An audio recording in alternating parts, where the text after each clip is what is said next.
Page 44, A Tiresome Tale. 4/4 time, no sharps or flats in the key signature. We're in the key of C major. Lots of eighth notes, a few accidentals. Let's take this one hand at a time. Make sure we get the fingering and the rhythm and the notes. Right hand, you're starting here. You're going to move around all over the place, but you're starting here. It's 1 and 2 and. And again, when I learn a piece of music, first I play it all connected, and then I'll add in the articulation later. So here, bring thumb up a little bit. We got a sequence going. We're going up the piano. I suggest you use thumb on the half note. That way you're in position for the 4 here. You're just in position. You could play it with 2 and then use either reach up or use 5th finger, whichever. But that's all right. Use thumb. It's kind of fun. No? Go. And then measure 4. You got to come across 3rd finger then.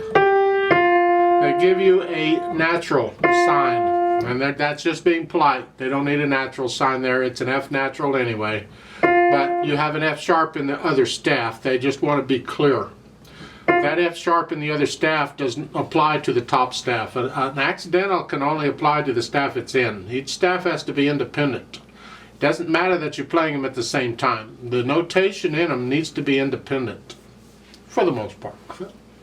So it's an F natural anyway, that's fine. And then you do all that again. Measure 9, you're up here. And now, with the boredom part, we'll do the boredom later. Let's just stay excited. You're just doing this over. And then measure 13, just lift up and move down. That's the right hand. Left hand, well, it's treble clef. Both staves are treble clef. And then here, thumb.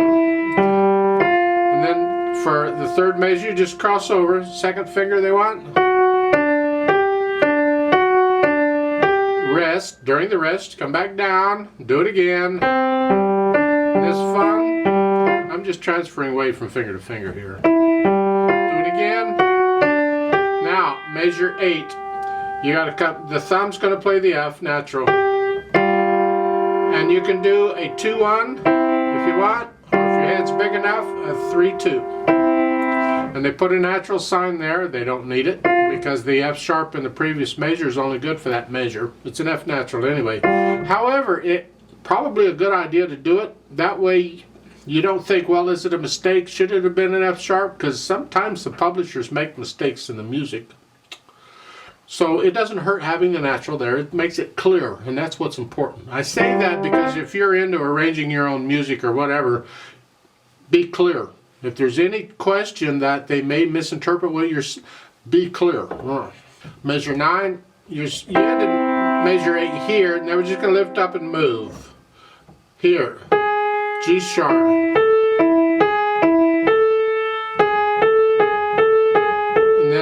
13, lift up and come down. Back to what you were doing before. Put the hands together. Here.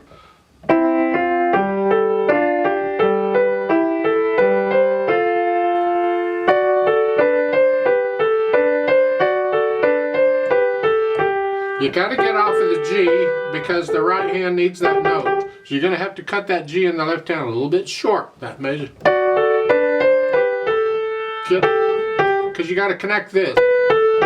That all has to be connected, so get the left hand out of the way. So I'm just actually sort of a long staccato is what it is. Get out of the way.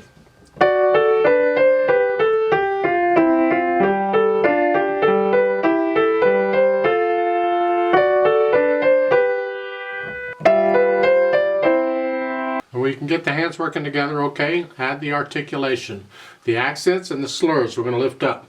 The left hand has its own set of slurs and they're not the same as the right hand, so look out. So here at the beginning you're doing this. Both hands are lifting up here. And there's an accent. Both hands. Don't know why, but there is.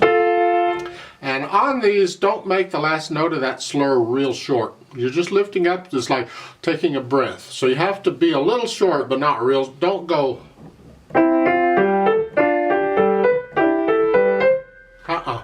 I mean, just lift up. Like that. And then lift up. And there's an accent on that first note in the right hand, not the left.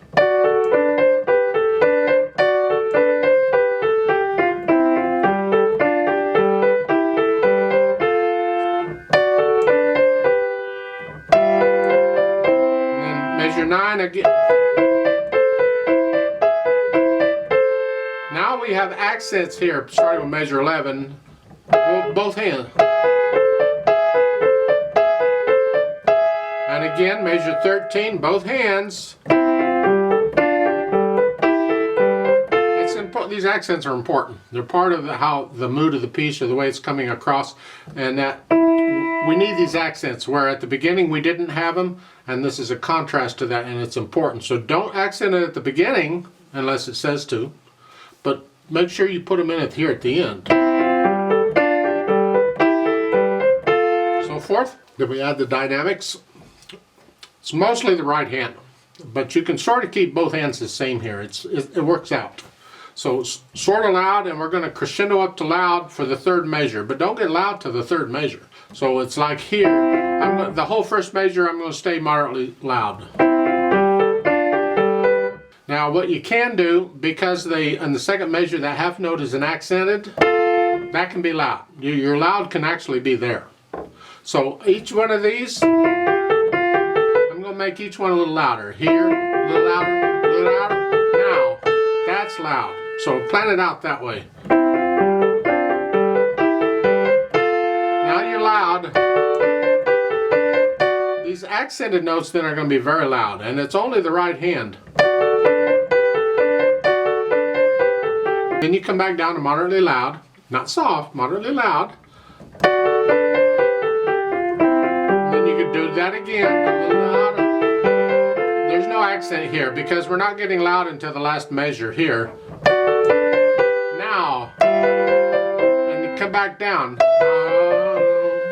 moderately loud. Now you're moderately loud, and then measure 9. Now here you're loud, and they give you an accent. I have a problem here. I don't know if they meant that. I don't know what they want here exactly. You don't need a loud every other beat. You're supposed to stay loud until they give you something else. So I'm a little confused about these louds, unless they just want you on the accent. They want a stronger accent. Well, there's a different symbol for that, but maybe you haven't had that yet. I don't know. Just make these accents, starting at measure 11, serious accents. A little extra. But the whole thing is still loud. Here, and then the last line, you have accent, that one note will be loud, and the rest of it's moderately loud on the last line. You didn't crescendo, you're staying the same. Now here, I'm lifting up here, but not here. That's connected.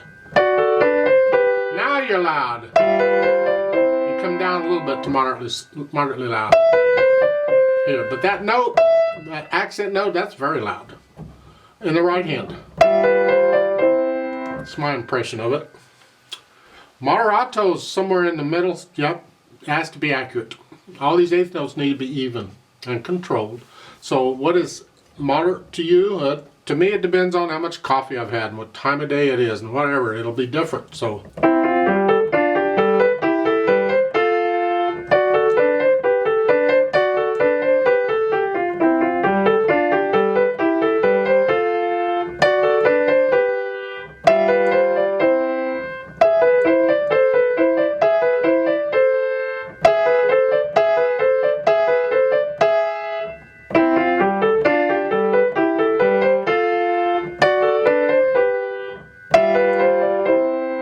Now on the slurs, I don't know if it's an error in the music or if they intended it this way, but look at the first line.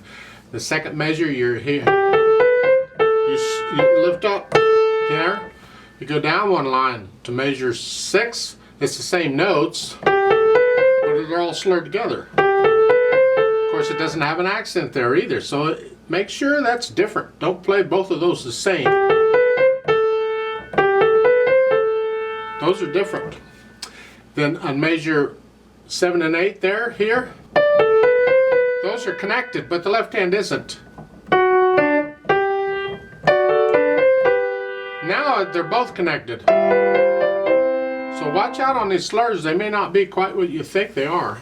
I like to play this with you very slowly to double check the notes and the rhythms. Not going to do the dynamics. I will do the accents though. So I'll give us 4 counts. So let's just go through it very slowly together.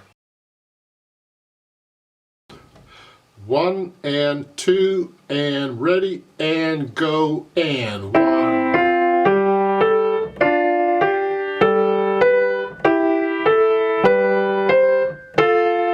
4 and.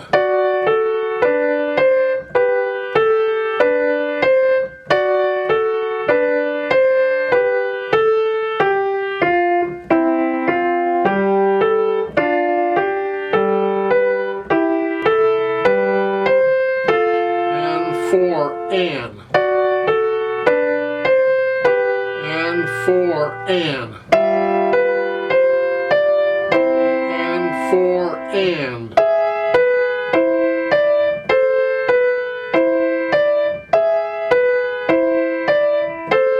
And 4 and.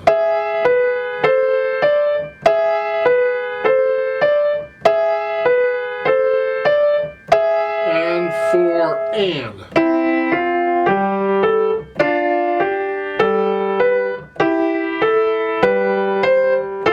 And 4 and. And 4 and.